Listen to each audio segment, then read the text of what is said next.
Shalom Bapak Ibu Saudara yang terkasih dalam nama Tuhan Yesus Kristus. Kita berjumpa lagi dalam ibadah keluarga. Pada hari ini hari Selasa, kita bersyukur dapat berjumpa kembali dalam keadaan sehat, tidak kurang suatu apapun. Itu semua karena kemurahan Tuhan Yesus. Bapak Ibu Saudara yang terkasih, mari kita berdoa, kita minta tuntunan Roh Kudus supaya Dia sendiri yang membimbing kita, berfirman kepada kita, mengampuni kita, melayakkan kita, menyucikan kita dengan kuasa Roh Kudus. Dan kita bersama dapat diberkati dan terus-menerus nama Tuhan dipermuliakan dalam hidup kita. Dan hanya oleh karena pendengaran firman Tuhan di dalam doa dan persekutuan, kita dapat memuliakan Tuhan dalam iman. Lewat kasih karunia Tuhan, mari kita berdoa. Bapa, terima kasih dalam Yesus. Kami datang kembali ke hadirat-Mu yang kudus. Tuhan, terima kasih. Engkau sungguh sangat baik. Terima kasih Engkau setia. Terima kasih Tuhan, kami terus-menerus mengecewakan Engkau dalam segala ketakutan, kekhawatiran, kemarahan, hawa nafsu, iri dengki, dan segala keserakahan kami. Tuhan, terima kasih bahwa Engkau juga adalah Tuhan yang penuh dengan belas kasihan, mengampuni kami, menyucikan kami. Dan kami juga bersyukur bahwa Engkau Tuhan yang adil. Engkau Tuhan yang akan menghukum orang fasik dan akan membela dan mengangkat orang benar. Terima kasih Yesus, terima kasih Tuhan. Kami minta Tuhan agar Engkau menyertai kami dan kami belajar di kebenaran firman Tuhan. Dalam nama Tuhan Yesus kami bersyukur. Haleluya, haleluya, haleluya. Amin. Puji Tuhan Bapak Ibu Saudari, pada hari ini kita akan belajar dari Injil Yohanes. Injil Yohanes pasal yang keempat. Sekali lagi Injil Yohanes pasal yang keempat. Mulai dari ayat 13 hingga ayat 26. Nanti kita akan lihat apakah kita bisa mengakhiri perikop ini sampai ayat 42 ya. Tapi kita lihat bagaimana tuntunan Tuhan nanti. Ya, saudari, kita lihat Yohanes pasal 4. Ini sudah sering kita dengar. Yesus bercakap-cakap dengan perempuan dari Samaria. Kalau saudara-saudari perlu ketahui, Samaria itu sudah dibinasakan oleh Asyur ya, sekitar pada tahun 722 sebelum Masehi, atau sekitar 180 tahun sebelum Yehuda jatuh. Dan pada zaman Perjanjian Baru, orang-orang yang ada di sana itu disebut kaum tidak bersih. Artinya mereka sudah kawin-mawin dengan banyak orang. Artinya tidak ada kemurnian orang Israel lagi, orang Yahudi lagi. Mari kita baca mulai dari ayat 11.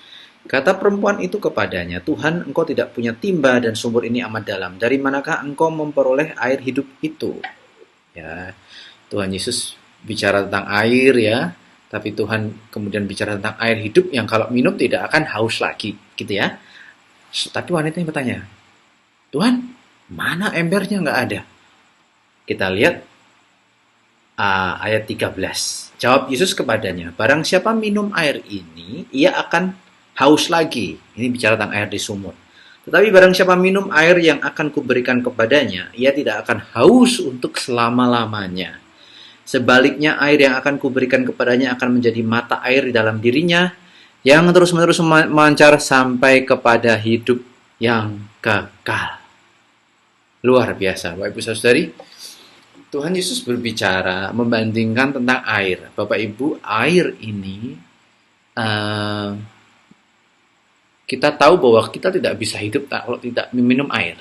Bapak Ibu Saudari, ahli-ahli berkata, kalau orang nggak makan, itu bisa hidup mungkin maksimal itu hampir sebulan. Ya. Itu pun udah sekarat, itu minggu ketiga. Tapi kalau nggak minum air, Bapak Ibu Saudari, kira-kira seminggu kurang langsung bisa meninggal. Ya, dalam kondisi normal ya. Asal tidak pakai aji-aji setan itu ya. Seperti itu dalam kondisi normal. Tidak makan minum sama sekali ya Bapak Ibu Saudara, tidak ada buka puasa dan lain sebagainya seperti itu. Karena biasanya pada hari yang ketiga dan keempat mulai ada tanda-tanda cardiac arrest. Cardiac arrest atau gagal jantung karena tidak ada air, tidak ada cairan seperti itu, dan ada diare dan lain sebagainya. Jadi Tuhan Yesus berbicara tentang air ini yang sebetulnya penting bagi tubuh manusia. Tetapi Tuhan berkata, ayat 13, barang siapa minum air ini ia akan haus lagi. Benar, kita harus minum terus menerus. Karena kita tahu air juga dikeluarkan melalui kelenjar sekresi kita waktu kita buang air kecil dan buang air besar, dan juga keringat, ya, seperti itu. Nah, Bapak Ibu Saudari, Yesus membandingkan antara kebutuhan tubuh jasmani dengan jiwa rohani, tubuh rohani, ya. Kita lihat, tetapi barang siapa minum air yang akan kuberikan kepadanya, ia tidak akan haus untuk selama-lamanya. Jelas ini bukan air untuk tubuh, tetapi air untuk yang lain lagi. Sebaliknya, air yang akan kuberikan kepadanya akan menjadi mata air di dalam dirinya. Bapak Ibu Saudara, air yang kuberikan kepadanya akan menjadi mata air di dalam dirinya. Fungsinya apa? Yang terus-menerus memancar sampai kepada hidup yang kekal. Ya, air diberikan jadi mata air yang terus memancar sampai kepada hidup yang kekal. Bapak Ibu Saudari, orang bertanya-tanya, wah, ini air apa, Bapak Ibu Saudari? Jelas, ini bicara tentang Roh Kudus. Kenapa saya bisa bicara begitu? Mari kita lihat konteks di ayat berikutnya. Ayat 19. Kata perempuan itu kepadanya, Tuhan, nyata sekarang padaku bahwa engkau seorang nabi. Bapak Ibu Saudari, perempuan ini berkata, nyata bagi aku sekarang. Oh, jebulno kowe nabi gitu. Sebelumnya, wanita Samaria ini nggak tahu siapa Yesus. Paling orang biasa yang kehausan gitu. Tapi dia berkata, wah, dia tidak hanya bisa menebak bahwa wanita ini bukan hanya tidak punya suami, tetapi 7 laki-laki yang sekarang sudah pernah bersama dia, dan yang ketujuh ini juga bukan suaminya yang tinggal serumah padanya. Ini menunjukkan betapa bobroknya moral orang-orang Samaria di utara. Dan Tuhan tahu, Tuhan Yesus tahu. Tapi ingat Bapak Ibu Saudari, orang wanita Samaria ini belum tahu kalau Yesus adalah Tuhan. Dia berkata, oh nabi. Gitu ya. Mari kita lanjutkan. Ayat 20, nenek moyang kami menyembah di atas gunung ini. Ini berbicara tentang tentang Betel, ya. Betel dan Samaria, di mana dulu Yerobeam membangun penyembahan untuk menandingi Yerusalem. Ya. Tetapi kamu katakan bahwa Yerusalemlah tempat orang menyembah. Bapak Ibu Saudari harus tahu konteks dari Perjanjian Lama bahwa Tuhan itu hanya mengizinkan penyembahan yang benar pada masa Perjanjian Lama itu, di mana hanya di Yerusalem, di mana Tuhan memilih tempat itu, dan tabut perjanjian ada di situ, di dalam bait suci. Dan Salomo membangun bait Allah, ya, bait suci. Dari zaman Daud, ya, bait suci, tabut perjanjian dimasukkan ke situ. Dan kemudian Salomo membangun bait Allah dan berkata, aku akan tinggal di tengah-tengah kamu, ya. Seperti itu, ya, Bapak Ibu Saudari, hanya di Yerusalem. Nah, waktu itulah makanya waktu Yerobeam membangun pusat penyembahan tandingan di Samaria dan Betel, maka murkalah Tuhan karena penyembahan berhala. Bapak Ibu Saudari, apa alasannya? Kalau Tuhan ada di mana-mana, kenapa Tuhan hanya memilih satu itu? Bapak Ibu Saudari harus tahu bahwa konteks pada masa itu bahwa banyak berhala, penyembahan berhala di mana-mana. Tuhan memang di mana-mana, tapi manusia nggak bisa di mana-mana. Ya, Bapak Ibu Saudari, ya. Jadi konteks lokasi, konteks tanah, tempat Tuhan tinggal itu penting dalam Perjanjian Lama, ya. Jadi itu yang harus jadi bahan kita untuk berpikir kenapa wanita ini bicara seperti itu.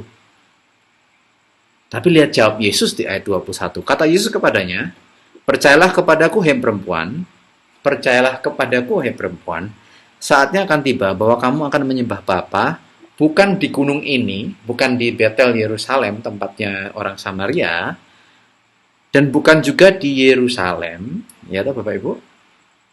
Bukan di situ. Ya, itu adalah tempat yang disucikan, dikuduskan. Kapan saatnya akan tiba? Belum, ya. Jadi belum. Ayat 22, kamu menyembah apa yang tidak kamu kenal.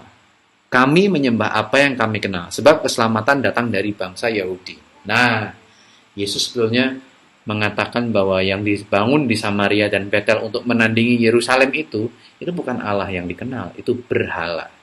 Ya, makanya di 10 hukum Taurat dikatakan engkau tidak boleh membangun apapun bagiku di hadapanku, segala macam bentuk berhala, patung, ya, patung-patung berhala, tidak boleh. Dulu Yerobeam di Betel dan Samaria itu bangun 2 lembu, dan mereka bilang, oh ini Yahweh itu ini. Seperti itu ya Bapak Ibu, tidak ada hadirat Tuhan karena makso. Hadirat Tuhan kan cuma di Yerusalem, karena makso dibangunlah apa? Dibangunlah lembu, persis waktu dulu zamannya Musa, Harun, karena Israel meronta-ronta membangun lembu emas. Ini Allahmu, ini Yahweh. Gitu. Padahal Tuhan sudah memanti-wanti, jangan bangun kayak gitu, jangan seperti itu. Ya, nanti kita akan bahas sedikit lagi ya, dosa penyembahan berhala itu. Jadi Tuhan berkata, itu nggak kamu kenal, seperti itu. Tapi, keselamatan dari orang Yahudi bicara tentang Allah yang berkenan datang di Yerusalem. Tetapi saatnya akan datang, dan sudah tiba sekarang, bahwa penyembah-penyembah benar akan menyembah Bapa dalam roh dan kebenaran. Sebab Bapa menghendaki penyembah-penyembah demikian. Ayat 24, Allah itu roh, dan barang siapa menyembah dia, harus menyembahnya dalam roh dan kebenaran. Bapak Ibu Saudara-saudari, Yesus sebetulnya bicara, ayat 14 itu bicara tentang janjinya akan Roh Kudus, ya. Bahwa itu akan menjadi sumber air yang akan membawa kita kepada hidup yang kekal. Kita tahu, Paulus juga membahas nanti di Efesus 1 dan Efesus 4 bahwa itu yang memateraikan. Efesus 1 ya, waktu percaya dimateraikan Roh Kudus yang menjamin keselamatan, hidup yang kekal, itu ya. Dan Bapak Ibu Saudari, tolong perhatikan ini baik-baik. Tetapi sekarang akan datang, saatnya akan datang, dan sudah tiba sekarang, bahwa penyembah-penyembah benar akan menyembah Bapa dalam roh dan kebenaran, sebab Bapa menghendaki penyembah-penyembah demikian. Bapak Ibu Saudara-saudari perlu tahu, lokasi Yerusalem itu bukan berarti Yerusalem itu nggak ada salahnya. Maleaki misalnya dan Mika mengkritik betapa fasiknya imam-imam itu mempersembahkan korban korban bakaran, korban sajian, korban penebus salah, korban keselamatan, tapi hatinya tidak dekat kepada Tuhan. Dan bahkan ada korupsi di situ Bapak Ibu Saudari. Itu dikritik keras di Zakaria juga. Bisa-bisanya seperti itu. Menyembah, bahkan lebih menghormati manusia daripada menghormati Allah, dan bahkan berani-beraninya memberikan korban bakaran yang sudah cacat. Makanya Tuhan berkata, yang menyembah Tuhan hanya bisa 2, dalam roh dan di dalam kebenaran. Bapak Ibu Saudari, makanya nggak penting lagi lokasinya. Samaria berantakan, Yerusalem berantakan. Tetapi nanti bukan itu. Lokasi nggak penting. Setelah nanti Yesus disalib, ingat apa yang terjadi? Tirai tabut perjanjian terbelah jadi 2. Jadi tidak perlu lagi ada lokasi yang sangat spesifik itu tadi, yang sangat eksklusif itu tadi. Kenapa? Yesus jadi jalan. Yesus jadi jalan dari kepada kita kepada Bapa. Di dalam apa? Di dalam roh dan kebenaran. Bapak Ibu Saudara-saudari, kalau kita misalnya mau ziarah iman ke Yerusalem atau kemana, itu nggak masalah, ya. Tapi itu nggak menentukan kebenaran, dan itu nggak menentukan roh. Bapak Ibu Saudari, Tuhan mementingkan apa yang utama. Ingat, sekali lagi kita lihat. Tetapi saatnya akan datang dan sudah tiba sekarang bahwa penyembah-penyembah benar, penyembah yang benar, jadi ada penyembah yang salah, akan menyembah dalam roh dan kebenaran, sebab Bapa menghendaki penyembah-penyembah demikian. Jadi bukan masalah pernak-pernik, bukan masalah kurbannya sekarang, bukan. Juga bukan masalah lokasinya di Yerusalem, pas Samaria, bukan. Bagi kita sekarang, Bapak Ibu Saudari, ini bukan masalah lagi soal pujiannya, musiknya, gedungnya. Itu bukan yang utama. Sekarang lihat gedung-gedung gereja yang megah dan mewah itu, kosong. Kemarin kita lihat salah satu gereja itu terbakar. Ikut sedih ya.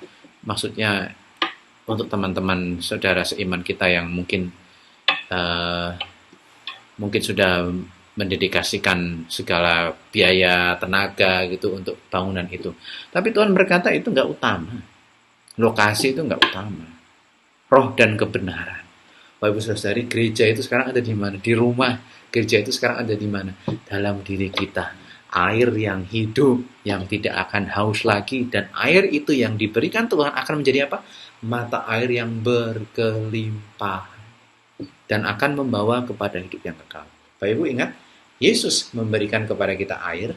Air itu berubah jadi mata air yang terus memancar. Terus apa? Kepada hidup yang kekal. Jadi kalau kita mati sekarang, ya nggak masalah. Karena ada hidup yang kekal. Di mana? Di surga. Bersama Tuhan Yesus, bersama Bapa di surga. Jadi tidak perlu Bapak Ibu Saudari, ya jujur aja kadang saya juga kalau minggu gitu ya, biasanya bangun pagi, bangunin Judah, jadi istri saya siap-siap, terus kita bagi tugas, istri saya nyiapin susu, alat-alat untuk Judah, saya mandiin Judah gitu kan, terus saya siapin semua gitu. Nah, sekarang nggak gitu lagi. Sekarang minggu ya bangun gitu. Terus ibadahnya jam 10 kan Bapak Ibu Saudari ya. Kalau minggu seperti itu. Terus bagaimana? Bapak Ibu Saudari, saya berkata begini bukan berarti yang tetap beribadah di gereja itu bukan tidak menyembah dalam roh, bukan Bapak Ibu Saudari. Tetapi yang utama adalah suatu persekutuan. Persekutuan orang beriman, persekutuan yang menyembah di dalam roh dan kebenaran. Sama aja ibadah kita sangat luar biasa, penuh lighting, musiknya mungkin keren ya, aransemennya luar biasa, penyanyinya suaranya bagus, tapi tidak dalam roh dan kebenaran. Bisa? Sangat bisa. Sangat bisa, Bapak Ibu. Dan Tuhan nggak menghendaki itu. Alangkah baiknya kalau kita bisa menyembah dengan yang terbaik ya Bapak Ibu Saudara. Sebaiknya kita mampu, bisa dengan latihan yang baik ya. Makanya kalau kita memuji Tuhan ya, yang memuji Tuhan, mungkin singer yang mengiringi seperti itu, bahwa lakukan yang terbaik dalam roh dan kebenaran. Dan kalaupun mampunya sekarang terbatas, lakukan juga dalam roh dan kebenaran. Saya kapan pernah melayani dulu di gereja yang besar. Dan pada waktu itu, Bapak Ibu Saudari, saya waktu itu singer di salah satu gereja besar di Jogja. Jadi song leadernya sudah datang tepat waktu dan pemusiknya itu datangnya telat. Ya, datangnya telat. Lalu apa kata pembinanya? Ya kamu sebagai seorang song leader dan singer ya harus sabarlah, memiliki hati seperti Yesus memaklumi para pemain musik ini. Oke Bapak Ibu Saudari, pemain musik ini kalau datangnya karena mungkin kuliah lain sebagainya nggak masalah. Ini karena keborjo ngapain ngopi, mending kalau belum makan seperti itu. Dan kita suruh memaklumi, kenapa? Karena gereja itu kesulitan nyari pemusik. Sementara singer dan song leader sak gunung anaan turah-turah. Jadi pemusik di anak emaskan dan song leader dan singer di anak tirikan. Salah satu gereja besar waktu itu. saya mengalaminya, saya lihat ini kacau. Ini bukan lagi menyembah dalam kebenaran, tapi di dalam ketakjuban, gegap gempita, kosong. Alangkah baiknya kalau Tuhan berikan kita fasilitas, kita juga menyembah dalam roh dan kebenaran. Seperti itu. Mungkin ada yang suaranya mungkin agak fals sedikit ya, tapi kalau fals banget ya lebih baik jangan mimpin pujian ya. Ini buat ini setuju pasti. Tapi kalau masih bisa diarahkan, masih bisa masuk, nggak apa-apa. Seperti itu ya. Dan kita belajar lebih baik lagi. Seperti itu. Ingat tapi Bapak Ibu Saudari, yang utama adalah dalam roh dan kebenaran. Saya bersuka cita banyak jemaat ini ya, yang dengan sukarela kan bersedia untuk memimpin pujian. Sederhana, luar biasa. Ada yang baik keyboard, ada yang akapela, ya, ada yang baik gitar, seperti itu. Kenapa? Jadi nggak usah malu ya saudari ya, nggak usah malu harus gimana gitu. Tapi kalau saya sih sarannya jangan fals ya. Fals itu apa toh? Fals itu nggak bisa ngikuti tangga nada. Ya jangan seperti itu. Puji Tuhan, yang melayani ini nggak ada yang fals. Haleluya ya, haleluya. Jadi yang utama adalah di dalam roh, bukan di dalam kedagingan yang terpesona dalam apa yang kelihatan dan dengar, dan di dalam kebenaran. Jadi bukan dalam kejahatan, bukan apa ya mungkin luar biasa menyembahnya, song leadernya, singernya, musiknya, tetapi dalam kehidupannya tidak ada kebenaran, ada kecurangan, ada kejahatan, ada dosa yang tersembunyi. Bapak nggak menghendaki demikian. Dan bukan lokasi, bukan lagi Yerusalem Samaria, tetapi di dalam roh. Bapak Ibu Saudari, dari lokasi berubah kemana? Air yang hidup. Haleluya. Terima kasih Tuhan. Terima kasih Yesus. Ini bukan juga berarti alasan untuk asal-asalan Bapak Ibu Saudari ya, ketika kita melayani Tuhan. Apapun lah dalam pujian, persembahan ya, perjamuan kudus, sekolah minggu, ya, firman Tuhan, semuanya pelayanan kita, ngantar jemput misalnya, ya Pak Adi luar biasa tuh antar jemput itu. Dilakukan dengan sukacita dalam roh dan kebenaran. Puji Tuhan Bapak Ibu Saudari, saya rasa saya tidak akan meneruskan, tapi coba lihat baik-baik. Ayat 25, responnya wanita itu setelah lihat. Bapak Ibu Saudari harus tahu, wanita ini berpikirnya seperti kita, tapi dalam konteksnya Samaria. Yo kalau ibadah isone neng Yerusalem gitu. Atau kayak kita misalnya nek kowe kudu arep gawe SIM isone neng Samsat atau SIM keliling atau pos SIM yang buka di mall. Nek kowe buka SIM kalau mau buat SIM baru neng tukang jahit ya ora iso. Pokoknya seperti itulah Bapak Ibu, sudah mendarah daging ya. Jadi begitu. Atau kalau mau ketemu Nyi Roro Kidul ya di pantai selatan, seperti itu. Seperti itu ya. Nah, makanya waktu Tuhan ngomong, bukan lagi lokasi, tapi di dalam roh dan kebenaran. Kebenaran dari mana? Tahu firman Tuhan kan?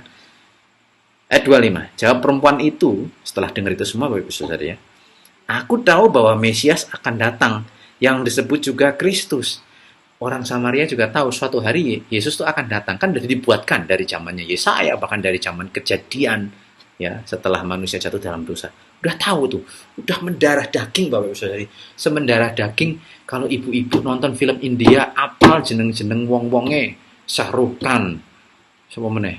Tahu saya cuma itu. Aku tahu bahwa Mesias akan datang, disebut juga Kristus. Apabila ia datang, ia akan memberitakan segala sesuatu kepada kami. Ia akan memberitahukan segala sesuatu kepada kami waktu ia datang. Kata Yesus kepadanya, akulah dia yang sedang berkata-kata dengan engkau. akulah dia.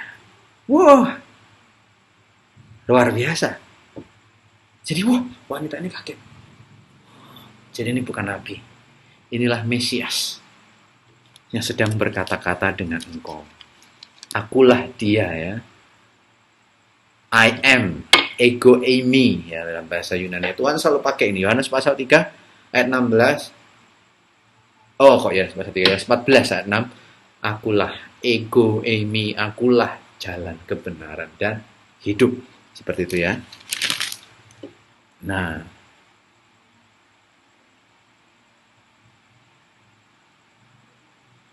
kita tutup di ayat 39 sampai 42. Dan banyak orang Samaria dari kota itu telah menjadi percaya kepadanya, Bapak Ibu Saudari. Wanita itu kemudian pulang. Wah, aku bisa ketemu Mesias. Dan banyak orang percaya. Bapak Ibu Saudari, wanita ini memberitakan Injil kepada orang-orang Samaria. Ia mengatakan kepadaku segala sesuatu yang telah kuperbuat. Ketika orang Samaria sampai kepada Yesus, mereka meminta kepadanya supaya tinggal pada mereka, dan ia pun tinggal di situ 2 hari lamanya. Bapak Ibu Saudari, ini tidak tercatat, tapi ini saya yakin ini 2 hari paling spesial di mana Yesus anak Allah tinggal di kota. Ya. Tinggal. Bayangkan Bapak Ibu Saudari, misalnya ketemu Tuhan Yesus, misalnya Bu Ani ketemu Tuhan Yesus, ketemu di mana Bu Ani? Di pasar Sambil Legi. Tuhan Yesus, ayo ikut saya. Kemana? Ke Ringinsari 2 hari. Wah, itu Bu Ani, itu saat paling indah dalam hidupmu. Yesus datang tinggal di rumahmu 2 hari. Wah, haleluya. Disitulah juga yang terjadi. Saudara-saudari, saya tidak akan panjangkan, tapi sekali lagi, bahwa yang utama adalah menyembah di dalam roh dan kebenaran. Ya. Dan kalau kita diberi karunia-karunia, entah karunia untuk melayani, memuji Tuhan, berdoa, mendoakan, berfirman, mengajar, kepemimpinan, lakukan itu dalam roh dan kebenaran. Bukan ini dulu, skill-skillnya bukan, tapi roh dan kebenaran dulu yang mendasari ini. Itu tadi apa? Memuji dan sebagainya. Dan lokasi nggak masalah, dimanapun bisa. Ya. Anda sekarang di rumah, dalam roh dan kebenaran. Cari itu bagus, saudari. Jadi apa harus kita lakukan? Kalau Anda tidak benar dalam hidup, maka sia-sialah penyembahan kita. Dan kalau kita tidak hidup di dalam roh kudus, maka juga sia-sia penyembahan kita. Tuhan Yesus memberkati. Haleluya, haleluya. Amin.